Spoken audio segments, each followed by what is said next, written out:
Olá, meus irmãos, bem-vindos ao canal Ministério Palavra do Senhor. Hoje, Deuteronômio, capítulo 12. Estes são os decretos e ordenanças que vocês devem ter o cuidado de cumprir enquanto viverem na terra que o Senhor, o Deus dos seus antepassados, deu a vocês como herança.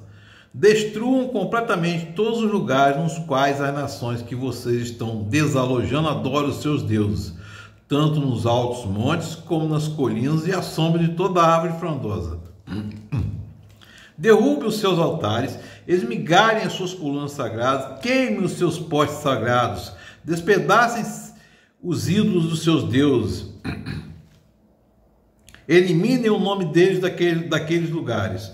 Vocês, porém, não adorarão o Senhor, o seu Deus, como eles adoram os seus deuses, mas procurarão o local que o Senhor, o seu Deus, escolher dentre todas as tribos para ali pôr o seu nome, sua habitação. Para lá vocês deverão ir, levar holocaustos e sacrifícios, dízimos e dádivas especiais, o que em voto tiverem prometido, as suas ofertas voluntárias, a primeira cria de todos os rebanhos. Ali na presença do Senhor, o seu Deus, vocês e suas famílias comerão e se alegrarão com tudo o que tiverem feito, pois o Senhor, o seu Deus, os terá abençoado. Vocês não agirão como estamos agindo aqui, cada um fazendo o que bem entende, pois ainda não chegaram ao lugar de descanso e herança do que o Senhor, o seu Deus, lhe está dando. Meus irmãos, o livro de Deuteronômio, ele significa em hebraico, Eleda Devarim, ou estas são as palavras, ou simplesmente Devarim, palavras. Ele tem como aplicação teológica, meus irmãos, o relacionamento de amor entre Deus e seu povo e o Senhor, Deus como soberano, meus irmãos. Nesse capítulo especial aqui, a gente está vendo Deus que passou a Moisés as ordenanças para destruir tudo que estava naquela terra que eles estavam entrando, a terra de Canaã. Por que ele mandou aquilo ali? Primeiro porque eles estavam chegando, eles eram um povo nômade, que eram pastores, e aquela terra ali era uma terra de pessoas já sedentárias, estavam fixadas ali e plantavam, e eles tinham como culto ali principal o deus Baal, que é o deus da fertilidade, da colheita, e eram idólatras, e Deus mandou destruir todo quanto é vestígio de idolatria aquilo ali. Mas o que chama a atenção aqui é por que ele está fazendo isso aqui, Deus mandou fazer isso aqui. Primeiro, meus irmãos, porque não se pode adorar a Deus de qualquer maneira. Ele fala claramente no versículo 4, vocês porém não adorarão o Senhor, seu Deus, como eles adoram seus deuses. Meus irmãos, ele está chamando o povo ali para um relacionamento de santidade. O que ele está falando aqui é sobre santidade, meus irmãos.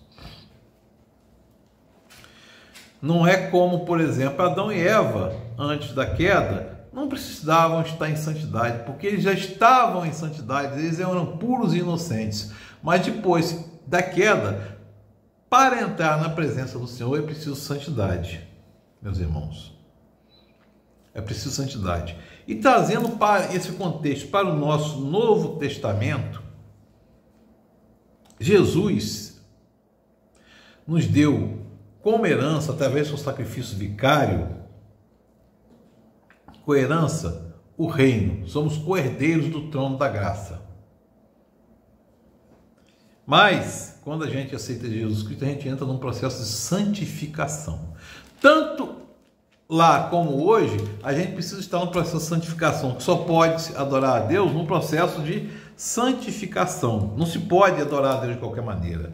E aí a gente se recorda quando Paulo fala, quando vai fazer a comunhão, examine esse homem a si mesmo, ou seja, veja se está em um processo correto, quais são os pontos que não estão em santificação. É preciso, meus irmãos, buscar a santificação. E aí, como nós estamos? Como está o nosso processo de santificação? Estamos adorando a Deus de qualquer maneira? Que de qualquer maneira não se adora a Deus. Como nós estamos adorando a Deus? A gente vai ao culto, eu vou ao culto lá, mas vai ao culto como? De que maneira? Vai ao culto com o coração grato? Ou você abre a palavra em casa com o coração grato? Que a sua terra hoje, que Deus como herança, é o reino dos céus, como já disse, que vocês foram feitos co-herdeiros da graça. Mas, na terra, a sua casa deve ser um altar de adoração. E você deve estar sempre em processo de santificação. Você tem destruído os ídolos desta terra que nós entramos? Quais são os ídolos que nós ainda alimentamos, que nós mantemos em oculto ou escondemos, né? E que ninguém sabe, mas só nós sabemos e Deus sabe. Quais são os ídolos? Quais são esses ídolos que precisam ser destruídos para melhorar a nossa qualidade de santificação no processo? Isso aqui é uma palavra que nos traz muita reflexão, meus irmãos. Porque o holocausto perfeito foi Jesus. A dádiva perfeita foi Jesus. E a gente nem precisava pedir mais nada, mas nós pedimos. Nós já recebemos toda a graça possível, toda a unção possível, que nós não merecemos. Meus irmãos, por isso precisamos ter cuidado com esse processo de santificação. Como que nós estamos na nossa terra, na nossa casa? Quais são os ídolos que nós temos aqui ainda? Porque, como herança, nós já recebemos o trono da graça, uma vez que aceitamos Jesus Cristo como nosso único, suficiente Salvador. Então, meus irmãos, não vamos adorar a Deus de qualquer maneira. Não se pode adorar a Deus de qualquer maneira.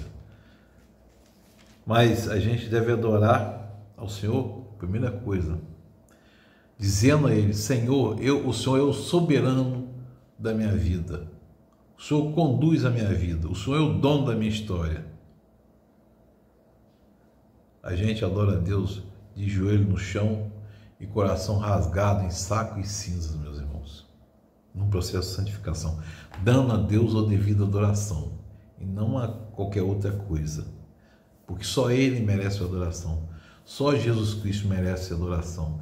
E graças a Deus, Jesus Cristo, quando foi, nos deixou o Espírito Santo para nos incomodar com isso. Que o Espírito Santo de Deus esteja sobre nós, nos capacitando a entender essa palavra e nos incomode a termos cada vez mais um processo de santificação melhor e nos aponte, nos jogue na cara os ídolos que precisamos destruir. Deus nos abençoe. Amém.